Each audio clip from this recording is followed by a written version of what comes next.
Mga master, okay lang bang? Huwag niyong skip ang mga ads sa aking mga video kung okay lang mga master. Salamat sa solid na suporta po. Yon, what's up mga masters? Nandito na naman tayo sa panibagong araw, panibagong kabanata na naman ang pagsasama-samahan natin ngayon guys.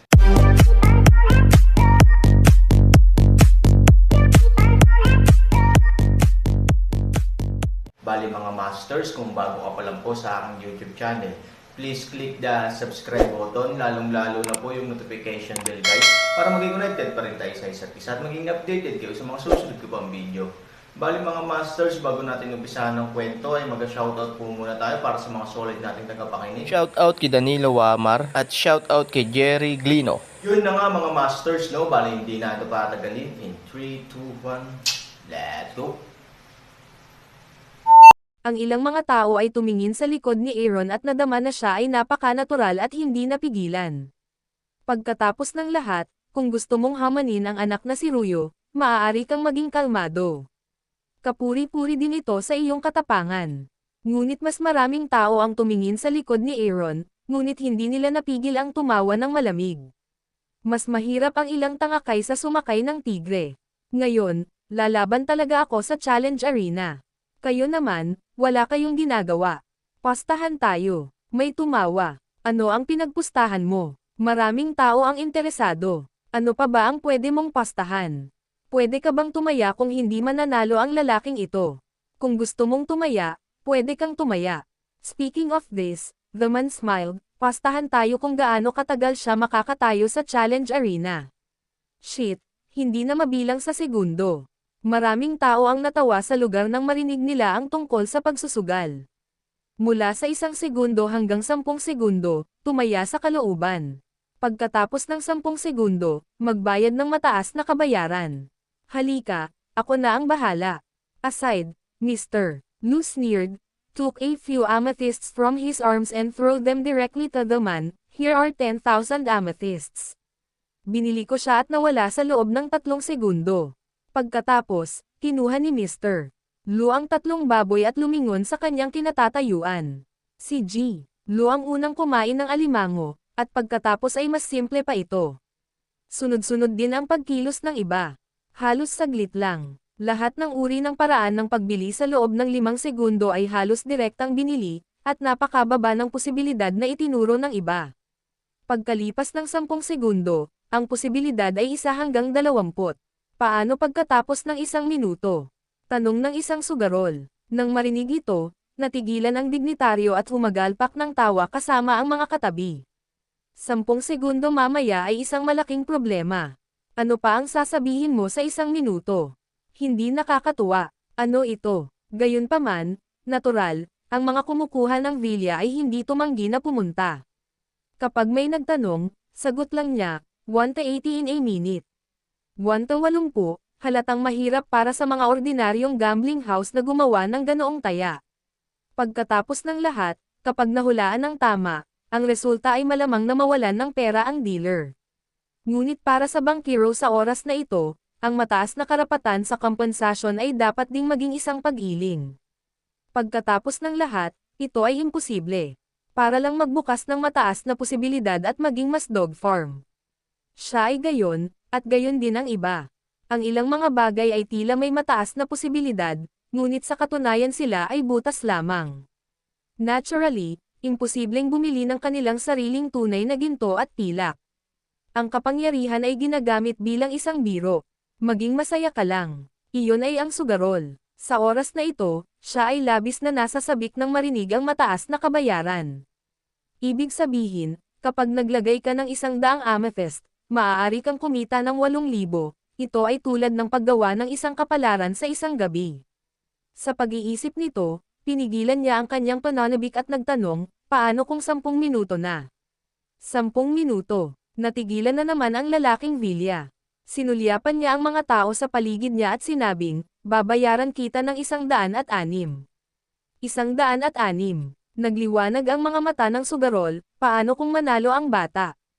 Sa pagkakataong ito, nang hindi na hinintay na sumagot ang lalaking Villa, diretsong sumagot ang iba sa paligid niya. Damn it, nalulugi lahat ng pera ng mga gambling dogs. Iyan ang sinasabi mo. You fucking want to turn over. Hehe, kung normal lang ang isip niya, hindi siya matatapos ngayon. Pagtingin sa kawawang aso niya, halatang malaki ang nawala sa kanya. Dito niya, makikita ang spring at autumn dream niya. You should hope for such a big turn, a small gambling dog. I suggest you might as well go and have a good turn on the road. Baka 10,000 amethyst ang mahulog sa kalsada kaysa sa taya mo dito. Isang grupo ng mga tao ang nanunuya at nagtawanan, puno ng panunuya. Napahiya saglit ang sugarol, pero sobra talaga siyang natalo sa panahong ito. Lumilipad ang mga utang sa buong mundo. Sa mga lugar tulad ng pamilya ng demonyo, kapag nabaon sa utang, ang kahihinatnan ay magiging napakahirap. Kaya naman, alam din niyang kakaunti ang pag-asa, ngunit gusto rin niyang i-turn over ang Jedi.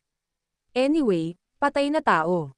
Sa pag-iisip nito, sinulyapan din niya ang ilang masasamang tao sa karamihan. Ang mga masasamang tao ay nagtitinginan din. Isa sila sa mga nagpapautang ngayon, pero magnanakaw ng aso ang apo. Siya ay tumakas dito sa lahat ng paraan at nais na umasa sa bahay ng Panginoon ng lungsod upang maiwasan ang marahas na koleksyon ng utang ng kanyang sarili at ng iba. Magkano? Pagkagat ng ngipin ng asong sugal ay nag-aalalang tanong nito. Natigilan siya at saka ngumiti. Well, kung manalo siya, dodoblehin ko ito para sa iyo, 1 hanggang 302. 302. Okay, I'll bet all. Then he suddenly felt a big bug from his arms. Mga master, okay lang bang? Huwag niyong skip ang mga ad sa aking mga video kung okay lang mga master. Salamat sa solid na suporta po. Wow! Sa mahinang tunog, ang malaking bag ay hinihagis sa harap ng grantee. Puno ng pagdududa ang tagabantay ng Villa. Kinuha niya ang bag at tumingin sa loob. May liwanag sa kanyang mga mata. Bagamat napakalaki ng bag, walang masyadong amethyst dito, pero kung ikukumpara sa mga taya ng ibang tao, ang sugal na asong ito ay mas malaking bagay. Mga 50,000 amethyst, sigurado ka ba? May mga pagdududa ang mga namamahala sa Villa, ngunit may mga sorpresa din sa kanilang mga mata.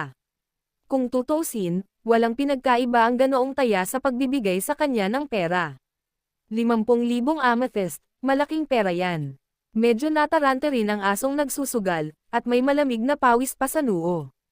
Bagamat siya mismo ang tumaya sa tala, sa katunayan, wala siyang anumang ilalim sa kanyang puso. Ang 50,000 yuan ay usury loan na hiniram niya lang sa ibang kumpanya. Ngayon ay may utang siyang buong 10 kumpanya. Kahit na ang pera ay mukhang malaki, ito ay malinaw na isang drop sa bucket kumpara sa mga utang na ito. Sa makatuwid, ang asong nagsusugal ay walang ideya na give-in ang silangang pader upang mabuo ang kanlurang pader. Ito ay simpleng upang bigyan ito ng isang shot sa dulo. Alinman, biglang isang malaking turnaround at mamuhay ng isang masayang buhay mula noon, o magtambak ng mga utang mula ngayon upang bumuo ng isang mataas na plataporma, at ikaw ay mamamatay ng buhay. Gayunpaman, ang sikolohiya ng pagsusugal ng aso ng paggawa ng mga bisikleta sa mga motorsiklo ay pareho sa anumang mundo. Oo naman, full charge.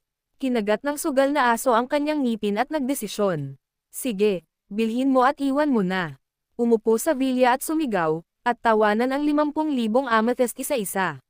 Sa ganitong hakbang, marami rin ang nanunuya sa mga dignitaryo. Sa isang tiyak na pananaw, ang karanasan ng asong ito sa pagsusugal ay talagang nakakaawa, ngunit gaya ng sinasabi ng maraming matandang kasabihan, ang mga mahihirap ay dapat na mapot. Sa oras na ito, ang Aaron ay palapit ng palapit sa grandstand. Halos lahat ng nasa eksena ay nagkusa na gumawa ng paraan para sa kanya at tumingin sa kanya ng diretso. Nang bahagyang umatras si Child Ruyo, tumingin siya kay Aaron na naglalakad palapit sa kanya. Para sa isang sandali, siya ay medyo nalilito. Hindi niya maintindihan kung ano ang gusto ng Aaron.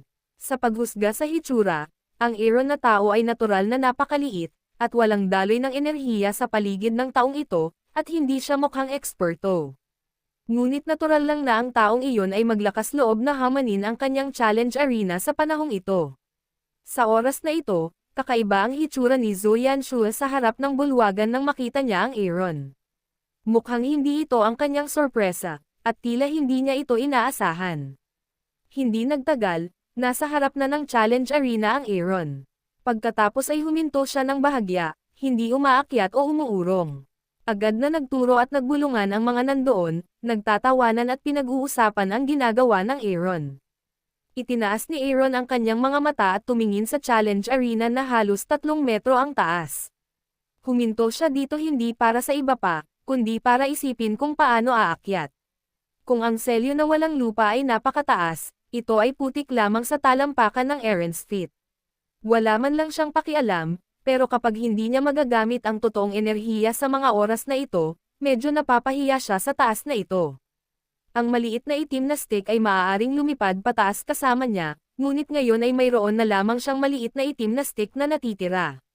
Hindi gustong ipakita ni Aaron ang kanyang mga hakbang sa pagpatay ng maaga. Kaya naman, naisip ito ni Aaron at biglang napatawa ang buong audience sa harap ng lahat. Hinawakan niya ang kanyang mga kamay ng mataas, pagkatapos ay bahagyang Tumingkayad sa ilalim ng kanyang mga paa, biglang tumalon sa ilalim ng naguguluhan na mga mata ng lahat, at pagkatapos ay ipinatong ang kanyang mga kamay ng direkta sa ibabang gilid ng sa ilalim ng challenge arena. Ha, fuck my eyes, may tawanan, sumpa at panunuya sa ilalim ng entablado. Ang Aaron ay tumalon at umakyat sa pinaka-primitive na paraan. Damn it, where did this came from? Silly Dan, nagpunta ba siya dito para magpatawa o makipag-away sa challenge arena? Hindi man lang siya makakapunta sa isang fucking challenge arena. Pero kailangan niyang huminin si Child Ryu. Sinabi ko kanina na ang kompetisyon sa martial arts ni Lord Zhu ay talagang nakaset up ng napakamakatwiran. Halimbawa, ang insenso ng taong unang humahamon ay dapat na mas maikli para makabawi sa pagkatalo sa kanyang unang labanan, ngunit ngayon ay tila ang pinakamalaking butas ng ina ay ang batang lalaki, napangiti ang isang grupo ng mga tao at tumingin sa storytelling channel sa YouTube. Ang mga paghihirap ni Han Sanchen sa oras na ito ay hindi magkakaroon ng anumang simpatiya, ngunit higit na panlilibak. Ang Aaron ay ang tanging bug ng perpektong sistema ng kompetisyon na ito. Pinatunayan niya na bagamat tila may 1,000 alalahanin si Lord Zhu, isa lang ang tumutulo ng kahihiyan. Tsaka wala na daw effect yung bata. Halika na. Sa challenge arena, nang si Aaron ay malakas na umaakyat, isang payat na kamay ang inabot sa kanyang harapan. Nagtaas siya ng mata at tumingin. Ang batang si Ryu ang lumapit, tumingkayad at iniunat ang kanyang kamay para tumulong. Hindi siya pinansin ni Aaron, ngunit hindi siya nagalit at nakangiting sinabi, habang mas matagal kang umakyat, mas malakas kang tumawa sa ibaba. Sa huli, ito ang challenge arena ni Lord Zhu. Bigyan mo siya ng mukha. Panipi. Nang marinig ito, alam ni Aaron na siya ay bumaba sa mga hakbang para sa kanyang sarili. At saka, reasonable naman ang sinabi niya. Tumanggaw siya at hinawakan ang kamay niya. Sa kanyang tulong, sa wakas ay napunta ang Aaron sa malaking challenge arena. Hahaha. Sa ilalim ng entablado, walang katapusang tawanan. Nanginginig ang sugarol na bumili ng Aaron sa oras na ito. Natakot siya. Alam niya kung ano ang kalunos-lunos na kahihinatnan kung ilalagay niya ang lahat ng kanyang mga itlog sa isang basket. Sa makatuwid, kahit na bumili siya ng Aaron sa oras na ito, wala pa rin siyang ilalim sa kanyang puso. Sa pagtingin sa Aaron, alam niyang palapit ng palapit sa kanya ang kamatayan, at natural na sa kanya ang matakot. Medyo walang ingat ang mga tauhan ko. Alam kong lalaki ka rin. I'm afraid you're inspired by him. I'll play with you, and then you lose again. At least, I'll keep you mula sa pagkawala ng mukha. Matapos hilahin si Aaron sa entablado, tulad ni Child Yu, hindi siya naging walang ingat gaya ng sarili niyang baboy na si San at iba pa. Palagi siyang may ngiti sa kanyang mukha at walang panghahamak sa kanyang mga mata. Sa kabaligtaran, tumingin siya sa Aaron ng may simpatiya at magalang at ipinasa ang kanyang mga kaukulang kondisyon. Kung ordinaryong tao ka, natural na maa-appreciate mo ang pagiging magalang bilang young Master Yu. Ngunit para sa Aaron, hindi ito ang kaso. Ito ay kinakailangan para sa kanya na dumating sa kapangyarihan, hindi inspirasyon ng sinuman. Para sa kapakanan ni Child Ryu, masasabi ko rin kay Child Ryu na kung ayaw mong matalo ng husto, maaari ring makipagtulungan sa iyo si Han sa isang dula para maiwasan ang labis na pagkawala ng mukha mo. Nang marinig ang mga salita ni Aaron, halatang natigilan ang batang si Ryu. Natatakot ako na hindi ko pinangarap na biglang magsabi ng ganoong salita si Aaron. Pero bigla siyang ngumiti, pero wala siyang magawa. Mukhang kailangan ipaglaban si Ning, kuya. Ngumiti si Ryu. Tumanggaw si Aaron, ayaw ko, ngunit huwag kang mag-alala, young Master Yu. Ngayon pa lang ako magpapasalamat sa iyong kabaitan, hahayaan muna kitang gumawa ng 3 galaw para ipakita ang aking pasasalamat. Pagkatapos noon, bahagyang umatras ang Aaron at direktang kumuha ng defensive stance. Ang ritual na opisyal na nag-aalis ng insenso ay pinakamalapit sa kanila. Matapos marinig ang kanilang dialogue at makita ang kanilang poster, siya ay natigilan sa lugar. Tumingin siya kay Aaron ng kakaiba, at nag-alinlangan pa kung mali ang narinig niya. Gustong hayaan ng Aaron ang anak na si Ruyo na gumawa ng 3 galaw. Anong problema? Nang siya ay sobrang nalilito, si Zoyan Shua sa main hall ay sumimangot at lumapit. Sa pagtingin sa poster sa court, hindi niya maiwasang magtaka.